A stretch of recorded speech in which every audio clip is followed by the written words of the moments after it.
One thing is clear, you're not likely to find a production like Tom Jones anywhere but on the stage, and that's a good thing. Florida Studio Theater is now presenting the world premiere of a new stage version of Henry Fielding's 18th century novel, written at a time when class and social status were all important. It's about a young man of questionable birth who falls in love with the young and proper woman who lives next door, and her father has high standards for his daughter's future husband. Of course, he can't just declare his love, so Tom has to go through some adventures around the countryside, deal with the jealous and manipulative sibling, and make a few mistakes along the way before he might finally win a chance to be with Sophia. Getting there is most of the fun in this play by Mark Brown.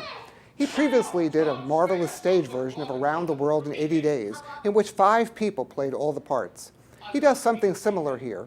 This time, 9 people play about 30 vastly different roles.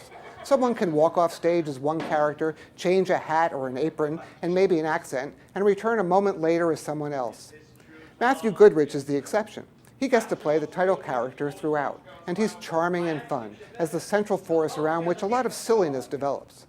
Silly is a key word in describing the kind of humor Brown relies on. There are a lot of tongue-in-cheek jokes and a playful use of contemporary references in a period setting. Faith Sandberg is delightful as Sophia and various relatives. Bruce Warren is funny as Tom's priggish pseudo-sibling, a wealthy young brat who wants nothing more than to get Sophia for himself and make Tom's life miserable.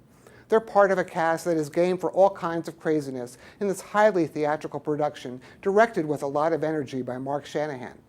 The story doesn't have enough depth to hold up all the way through, but there's such a great spirit to the show that should keep you laughing the whole night. For opening night, I'm Jay Handelman.